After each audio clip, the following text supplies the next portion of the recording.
चित्रकेतु नाम के एक राजा, जिन्होंने सब कुछ था, चित्रकेतु के पास पुत्र नहीं था। एक संत जी से कहा, महाराज बेटा नहीं है, कृपा करो तो बेटा हो।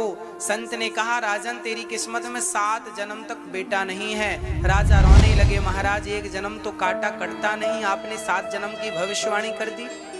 क्या करूं, तेरी किस्मत ऐसी है तो मैं क्या कर सकता हूं। महाराज कुछ करो। संत ने भाग्य बदला, एक फल निकाला और कहा, लो अपनी पत्नी को खिलाना, बेटा होगा। और कहा, तुझे बेटा मिलेगा पर याद रखना सुख और दुख दोनों देगा। राजा बोले ठीक है। बड़ी पत्नी का नाम कृतद्युति था, फल खिलाया। कुछ दिनों बाद वो गर्भवती हुई, समय आया, सुंदर सा बच्चा पैदा हुआ, इतना बढ़िया था। राजा ने गांव में, नगर में घर घर लड्डू बांटे, बेटा हुआ बेटा हुआ, बधाई ले लो बधाई ले लो। खूब आनंद हुआ, उत्सव मनाया। एक रानी के बेटा हुआ था ना, बाकी रानियां जो थी उनको बेटा, राजा की बहुत सारी पत्नियां थी और बेटा एक को हुआ। और बाकी पत्नियों के अंदर जलन होने लगी कि राजा उससे ज्यादा प्यार करने लग गए हैं जिसको बेटा हुआ, हमको तो देखते नहीं। तब उन रानियों ने जलन के कारण उस नन्हे से बच्चे को जहर देकर के मार डाला। आज लोग इसलिए दुखी नहीं है कि हमारे घर खाने को नहीं है, दुख इस बात का है कि पड़ोसी 56 प्रकार का क्यों खा रहा है। दूसरों का उत्कर्ष देखकर, दूसरों की उन्नति देखकर लोग जले जा रहे हैं, मरे जा रहे हैं, परेशान हैं। यही इनके दुख का सबसे बड़ा रीजन है, कारण है। प्रिय भक्तों, उन रानियों ने उस बच्चे को, नन्हे से बालक को जहर देकर जो मारा, बच्चा जहर खाया, सोया, ऐसा सोया, जागा ही नहीं। सुबह राजा रानी ने देखा मेरा लाल जागा नहीं, जाकर देखा तो मरा पड़ा।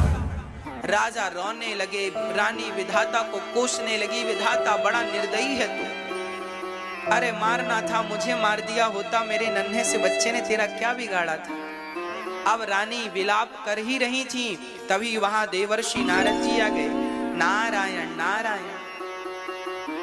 राजा क्यों रो रहे हो? महाराज देखिए ना, मेरा बेटा मर गया। नारद जी ने कहा, राजन इस सृष्टि का नियम है, जो आएगा जाना पड़ेगा, आना जाना सृष्टि का नियम है।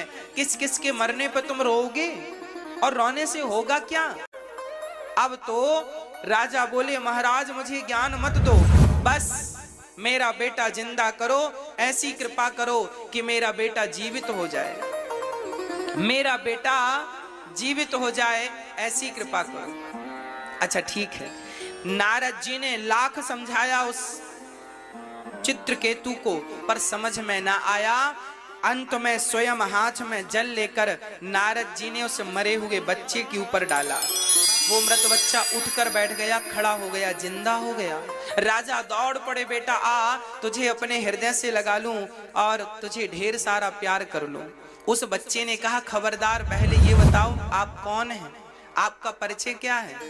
पिता ने कहा, कैसा बेटा है तू, अपने पिता से परिचय पूछ रहा है। मैं तेरा पिता भूल गया, मैं तेरा पिता हूं। उस बच्चे ने कहा, पिताजी आप किस जन्म के पिता हैं?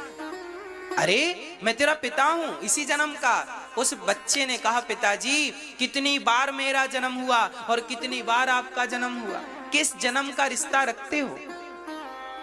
पिछले जन्म में मैं भिखारी था, तो मेरे द्वारा आपका और मेरा कोई हिसाब बाकी रह गया था, वो चुकाने आया था। क्या हिसाब बेटा?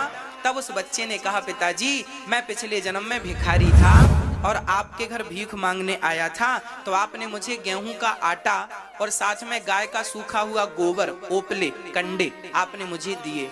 मैंने नदी के किनारे उन ओपलों में, कंडों में आग लगाई, ध्यान नहीं दिया, उनमें ढेर सारी चींटियां थीं, आग लगा दी, सारी चींटियां जल के राख हो गई। और मैंने उसी आग से 5 रोटियां, जो आपने गेहूं का आटा दिया था उसको मैंने गूंथ कर रोटियां बनाई, तो 5 रोटियां बनी। मैंने पिछले जन्म में आपकी 5 रोटियां खाई थी, सो आपका इस जन्म में 5 वर्ष तक आपका बेटा बनके मैंने 5 रोटियों का हिसाब चुकाया है। और मैंने उन चींटियों को जला के मारा था, तो आज वही चींटियां आपकी पत्नियां बन के आई और आज उन्होंने मुझे जहर देकर के मारा है। मैंने तो भगवान को भोग लगाकर रोटियां खाई, तो एक जन्म में ही सबका हिसाब चुक गया, नहीं तो पिताजी ना जाने कितने जन्म लेके मुझे सबका हिसाब किताब अलग अलग चुकाना पड़ता। भगवत कृपा से एक जन्म में सबका हिसाब चुक गया।